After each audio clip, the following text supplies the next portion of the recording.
उत्तर प्रदेश की राजनीति किधर जाएगी। अखिलेश यादव ने इस बार जो एक चतुर चाल चली है, क्या वो चतुर चाल कामयाब होगी?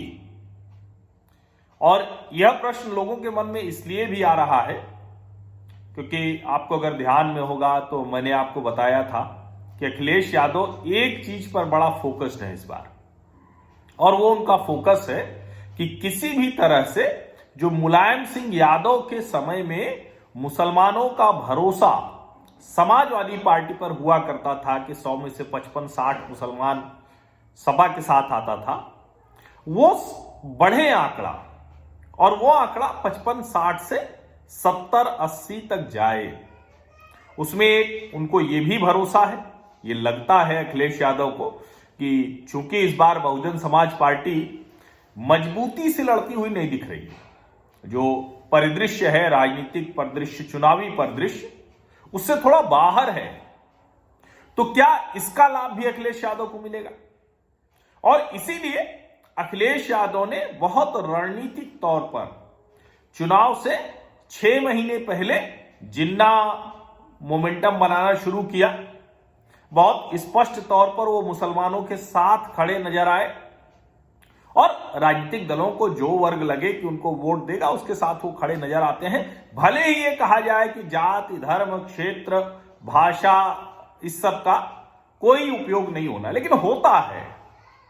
और इसीलिए अब जब उत्तर प्रदेश में योगी आदित्यनाथ के चेहरे पर भारतीय जनता पार्टी चुनाव लड़ रही है, तो अखिलेश यादव को लगता है कि जो काम मोदी के समय में मोदी के चेहरे पर नहीं हो पाया, इस बार वो योगी के चेहरे पर हम कर सकते हैं। और वो काम क्या है? वो काम है कि मुसलमान बिना कुछ कहे एकजुट रहेगा समाजवादी पार्टी के लिए। अब भले ही प्रियंका जी ने भी कह दिया कि मैं ही चेहरा हूं, गांधी परिवार से कोई पहली बार होगा कि मुख्यमंत्री पद के लिए अपना चेहरा घोषित करे। कहां से चुनाव लड़ेंगे अभी तक उन्होंने नहीं बताया। और योगी आदित्यनाथ के चुनाव लड़ने के ऐलान के बाद अखिलेश यादव ने भी कह दिया कि हम विधानसभा का चुनाव लड़ेंगे। लेकिन इस सब के बीच में 2-3 बड़ी घटनाएं हुई। पहला, कैराना से समाजवादी पार्टी के जो प्रत्याशी हैं नाहिद हसन, उनकी गिरफ्तारी हो जाती है। अब ये एक ऐसी घटना है कि बिना कुछ कहे, इसको भारतीय जनता पार्टी के लोग कह रहे हैं कि पोलराइजेशन हो जाएगा, ध्रुवीकरण हो जाएगा, तो उसका लाभ भाजपा को मिलेगा। लेकिन इसका एक बड़ा लाभ अखिलेश यादव को भी मिलता हुआ दिख रहा है, और वो लाभ ये है कि पश्चिमी उत्तर प्रदेश, जहां पर जो 30 से 40% मुस्लिम मतदाताओं वाली विधानसभा सीटें हैं, वहां पर समाजवादी पार्टी के पक्ष में मुसलमान मतदाता बूथ पर कतार लगाकर वोट देने के लिए जा सकता है, ऐसा अनुमान दिख रहा है। इस तरह की रणनीतिक स्थितियां दिख रही। अब सवाल यह है कि क्या अखिलेश यादव इस रणनीतिक बढ़त को, इस सफलता को बनाए रख सकेंगे? तो अखिलेश यादव ने भरसक कोशिश की। कितनी कोशिश की, इसका जरा अनुमान लगाइए। इसका अनुमान आप इससे लगा सकते हैं कि इमरान मसूद, जो आपको याद होगा बोटी बोटी कर दूंगा नरेंद्र मोदी की, गुजरात से आए हैं, वो फेम वाले इमरान मसूद, जिन इमरान मसूद को कांग्रेस पार्टी ने बड़ा ओहदा दिया, जिन इमरान मसूद को प्रियंका गांधी और राहुल गांधी ने कांग्रेस का पश्चिमी उत्तर प्रदेश का लगभग सबसे बड़ा नेता बनाने में कोई कसर नहीं छोड़ी, वो इमरान मसूद चले गए समाजवादी पार्टी में। अपने साथ साथ कई और नेताओं को भी लेकर गए, लेकिन जो चर्चा में आए वो इमरान मसूद के साथ मसूद अख्तर आए। और कमाल की बात यह कि जब इनके नामों की चर्चा हुई तो बहुत स्पष्ट तौर पर आया कि अब तो इमरान मसूद और उसके आसपास की सीट, यानी जहां से इमरान मसूद लड़ेंगे और उसके आसपास की सीट, वहां पर भारतीय जनता पार्टी को इसका लाभ मिलेगा, ध्रुवीकरण हो जाएगा। अब अखिलेश यादव, चूंकि जिसको कहते हैं ना कि उनको पता है कि अगर एक गलती हुई तो हम गड़बड़ हुए, और उस गलती को वो दोहराना नहीं चाहते, क्योंकि उनको ये पता है कि मोदी के सामने तो फिर भी मुसलमान उस तरह से एकजुट न हो पाया हो, स्ट्रेटेजिक तौर पर वो एक ही पार्टी को वोट न कर पाया हो, लेकिन अब मोदी योगी दोनों और योगी का ही चेहरा तो निश्चित तौर पर मुसलमान एकजुट होकर वोट डालेगा। इसीलिए उन्होंने इमरान मसूद जैसे ताकतवर कद्दावर मुसलमान नेता को टिकट नहीं दिया। अब जाहिर है इमरान मसूद को नाराज होना था, वो नाराज हो गए, गायब हो गए। हालांकि फिर मीडिया में आए और कहा यह जाता है कि उन्होंने सब जगह हाथ पांव मार लिया। और सब जगह क्या, कांग्रेस से ही आए थे, कांग्रेस में बात की होगी, बहुजन समाज पार्टी में बात की होगी, सपा में कोशिश की होगी। लेकिन अखिलेश यादव बड़ा क्लियर है इस बार कि सिंबल के तौर पर मुसलमान नहीं दिखना चाहिए। यानी भारतीय जनता पार्टी को यह कहने का अवसर न मिले, तो इसलिए इमरान मसूद पार्टी में आए लेकिन उनको टिकट नहीं मिलेगा।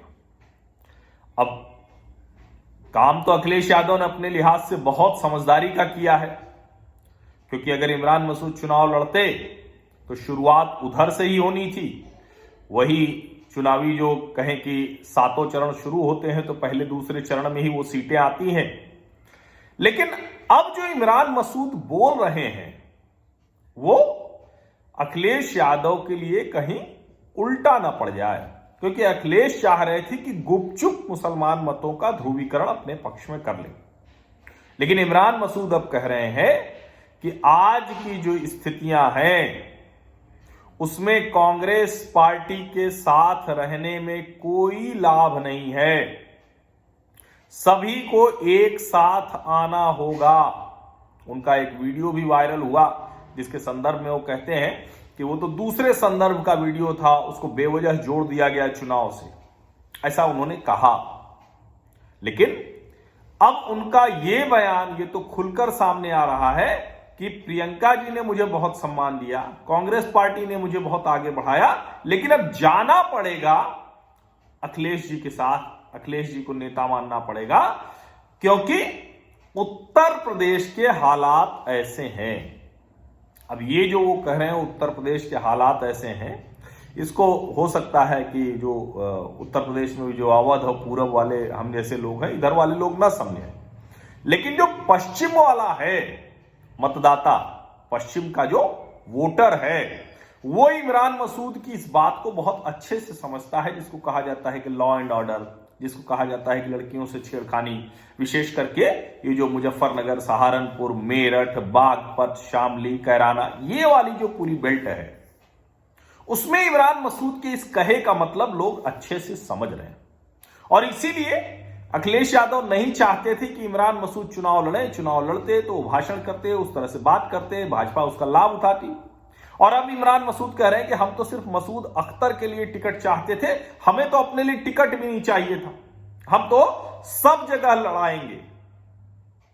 और कहीं ऐसा ना हो जाए कि जो 2-4 सीटों पर नुकसान होता लाभ के साथ, क्योंकि मुसलमान मतों के लिए किसी इमरान मसूद की जरूरत अब अखिलेश यादव को नहीं है, लेकिन उसकी प्रतिक्रिया होगी ये तो तय है अगर इमरान मसूद का चेहरा दिखेगा। और इमरान मसूद जिस तरह से ये बात कह रहे हैं कि हम लड़ने नहीं आए हैं, हम लड़ाने आए हैं, उत्तर प्रदेश के जो हालात हैं उसमें सभी को साथ आकर अखिलेश यादव जी को जिताना पड़ेगा। इमरान मसूद का ये एक बयान उत्तर प्रदेश की राजनीति बदल सकता है। इमरान मसूद का ये कहा हुआ, भले ही इसमें बोटी बोटी जैसी आक्रामकता नहीं दिखती है, बहुत हम्बल दिख रहे हैं टीवी पर बोलते हुए इमरान मसूद, लेकिन उनका ये कहा मतदाताओं के ध्यान में बहुत अच्छे से आने वाला है और आ भी रहा है। उनको पता है कि इमरान मसूद किस बात की तरफ इशारा कर रहे हैं जब वो कह रहे हैं कि उत्तर प्रदेश के हालात ऐसे नहीं हैं कि कांग्रेस पार्टी में रहा जाए, बावजूद इसके कि कांग्रेस पार्टी प्रियंका गांधी ने उनकी भरपूर मदद की। वो कह रहे हैं कि अखिलेश यादव के पीछे सबको खड़े हो जाना चाहिए। तो ये जो सबको खड़े हो जाना चाहिए जब इमरान मसूद कहते हैं, तो योगी आदित्यनाथ जिन्होंने कहा था कि 80-20 की लड़ाई है, ये चुनाव उसी तरफ जाता हुआ दिखता है। दोनों तरफ से संघर्ष यही है। अब इस संघर्ष में कौन कामयाब होगा? अखिलेश जी ने बहुत चतुर चाल चलते हुए इमरान मसूद को टिकट न देकर, और उन्होंने बहुत बचाया है इस बार, अखिलेश यादव बहुत बचा रहे हैं। लेकिन इमरान मसूद जैसे एक दो बयान ऐसे आ जाते हैं तो जो लोगों के ध्यान में कुछ चीजें पीछे छूट जाती हैं, वो फिर साफ हो जाता है, झाड़ पोंछ के दुरुस्त हो जाता है। तो पश्चिमी उत्तर प्रदेश के जो पहले और दूसरे चरण के चुनाव हैं, उसमें इमरान मसूद का टिकट भले न मिलना, लेकिन इस तरह से कहना कि हमें भले सम्मान कांग्रेस में मिला लेकिन अखिलेश जी को जिताना है, उत्तर प्रदेश के हालात बदलने के लिए। अब उत्तर प्रदेश के हालात यहाँ की जनता, विशेष करके पश्चिमी उत्तर प्रदेश की जनता, बदलने देना चाहती है कि नहीं, ये बड़ा प्रश्न है। इसका उत्तर मिल जाए तो आपको नतीजे पता चल जाएंगे। लेकिन मैं आपको लगातार यूपी की हर छोटी बड़ी बारीक जो चुनावी घटनाएं हैं वो बताता रहूंगा। बहुत बहुत धन्यवाद।